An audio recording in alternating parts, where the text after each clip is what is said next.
ہم عموماً دیکھتے ہیں کہ اذان کے دوران جب اشہدو ان محمد رسول اللہ پڑھا جاتا ہے تو کچھ لوگ انگوٹھے چوم کر آنکھوں سے لگاتے ہیں۔ کیا ایسا کرنا اسلام میں جائز ہے؟ اور کیا اس کی کوئی دلیل موجود ہے؟ کیا عرب ممالک جیسے سعودی عرب میں ایسا کیا جاتا ہے؟ کیا نبی کریم صلی اللہ علیہ وآلہ وسلم کے وقت میں بھی ایسا کیا گیا تھا؟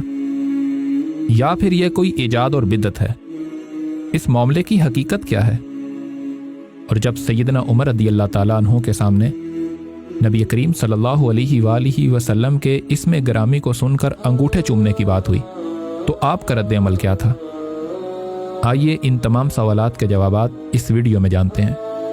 اور یہ بھی جانتے ہیں کہ اہل بیت رسول صلی اللہ علیہ وآلہ وسلم کا اس پر کیا موقف ہے۔ بسم اللہ الرحمن الرحیم۔ نبی کریم صلی اللہ علیہ وآلہ وسلم کے نام مبارک کو سن کر انگوٹھے چوم کر آنکھوں سے لگانے کے حوالے سے لوگوں میں بہت تشویش پائی جاتی ہے، جس کی بنیادی وجہ یہ ہے کہ لوگ اس عمل کے پس منظر سے واقف نہیں ہیں۔ اللہ سبحانہ و تعالیٰ نے ارشاد فرمایا، اے نبی، بے شک ہم نے آپ کو گواہی دینے والا اور خوشخبری سنانے والا اور خبردار کرنے والا بنا کر بھیجا، تاکہ تم لوگ اللہ اور اس کے رسول صلی اللہ علیہ وآلہ وسلم پر ایمان لاؤ اور اللہ کے رسول کی بے حد تعظیم و تکریم کرو اور صبح و شام اللہ کی تسبیح کرو۔ اس آیت مبارکہ سے معلوم ہوا کہ اللہ سبحانہ و تعالیٰ نے ہمیں نبی کریم صلی اللہ علیہ وآلہ وسلم کی تعظیم و تکریم کا باقاعدہ حکم دیا ہے اور اسے واجب قرار دیا ہے، جیسا کہ آپ صلی اللہ علیہ وآلہ وسلم کی محبت بھی واجب ہے۔ اگر صحابہ کرام میں سے کسی نے نبی کریم صلی اللہ علیہ وآلہ وسلم سے سب سے زیادہ محبت کی تو وہ بلا شبہ آپ کے یار غار اور خلیل سیدنا ابو بکر صدیق نے کی۔ سیدنا ابو بکر صدیق رضی اللہ تعالیٰ عنہ کے حوالے سے طریقہ برہانیہ کے شیخ طریقت اور اہل بیت کے امام سیدی امام فخر الدین الشیخ محمد عثمان عبدہ البرہانی نے اپنی معروف کتاب تبریۃ الذمہ فی نصح الامہ میں یہ روایت نقل کی ہے، جس میں آپ فرماتے ہیں کہ ایک دفعہ سیدنا ابو بکر صدیق رضی اللہ عنہ آپ صلی اللہ علیہ وآلہ وسلم کے پاس بیٹھے تھے، اور اسی دوران اذان ہوئی۔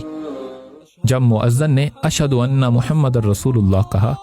تو سیدنا ابو بکر صدیق رضی اللہ تعالیٰ عنہ نے اس کلمہ کو دہرایا اور آپ صلی اللہ علیہ وآلہ وسلم کی محبت اور تعظیم میں شہادت کی انگلیوں کو چوم کر آنکھوں پر لگایا۔ آپ صلی اللہ علیہ وآلہ وسلم نے جب یہ دیکھا تو آپ کو اپنے خلیل کی یہ ادا بہت پسند آئی، تو آپ نے فرمایا، جس نے بھی میرے خلیل اور میرے پیارے دوست جیسا عمل کیا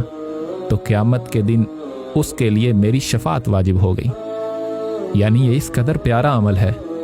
کہ اس میں ایک جانب نبی کریم صلی اللہ علیہ وآلہ وسلم سے محبت اور عقیدت کا اظہار اور شفاعت کی خوشخبری ہے، تو دوسری جانب سیدنا و مولانا ابو بکر صدیق رضی اللہ تعالیٰ عنہ جیسی جلیل القدر ہستی کی سنت پر عمل ہے۔ لیکن آج سادہ لوح مسلمانوں کے دلوں میں یہ شکوک و شبہات پیدا کیے جاتے ہیں کہ یہ انگوٹھے چومنے والی حدیث تو غریب ہے، یعنی اس حدیث کی روایات کثرت سے موجود نہیں ہے، لہٰذا اس پر عمل کرنا درست نہیں ہے۔ حالانکہ یہی حدیث جب سیدنا عمر فاروق رضی اللہ تعالیٰ عنہ کے سامنے بیان کی گئی اور آپ نے جب سنا کہ کچھ لوگ اس کے بارے میں شک و شبے کا شکار ہیں، تو سیدنا عمر رضی اللہ تعالیٰ عنہ نے جلال میں آ کر یہ فرمایا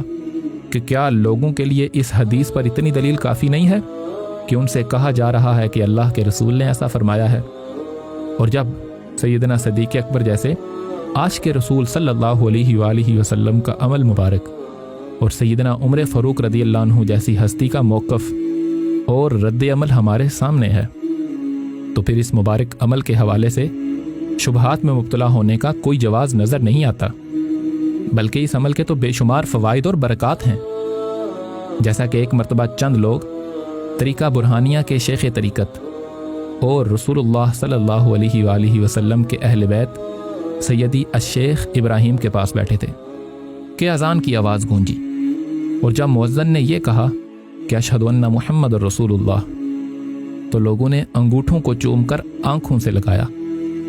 سیدی الشیخ ابراہیم نے ان سے پوچھا، تم لوگ کیا کر رہے ہو؟ تو انہوں نے عرض کی کہ ہم نے ایسا اس لیے کیا کہ حدیث شریف میں اس عمل کی بڑی فضیلت آئی ہے۔ اس پر سیدی الشیخ ابراہیم رضی اللہ تعالیٰ عنہ نے فرمایا کہ اگر تم لوگوں نے انگوٹھے چومنے سے پہلے یہ دعا کی ہوتی کہ اے اللہ، میں تجھ سے اس راز کے وسیلہ سے مانگتا ہوں جو تیرے اور آپ صلی اللہ علیہ وآلہ وسلم کے مابین ہے، اور اس محبت کے وسیلہ سے مانگتا ہوں جو تجھے اپنے حبیب سے ہے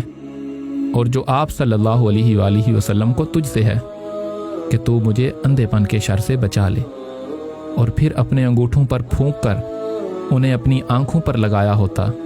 تو اللہ تمہیں ظاہری اور باطنی اندھے پن سے محفوظ فرما دیتا۔ لہٰذا اہل بیت رسول صلی اللہ علیہ وآلہ وسلم کے ہاں یہ عمل نہایت پسندیدہ ہے۔ جہاں تک اس سوال کا تعلق ہے کہ آیا یہ عمل سعودی عرب یا دوسرے عرب ممالک میں کیا جاتا ہے، تو عرب ممالک میں یہ عمل 1400 سال سے جاری ہے، بلکہ پوری امت کے عقیدتوں کا مرکز مدینہ طیبہ میں مسجد نبوی شریف کے اندر جب روضہ رسول کے پاس اذان دی جاتی ہے تو مؤذن کے پاس بیٹھ کر خود مسجد نبوی کے امام بھی آپ صلی اللہ علیہ وآلہ وسلم کی تعظیم میں اپنے انگوٹھے چوم کر اپنی آنکھوں سے لگاتے ہیں۔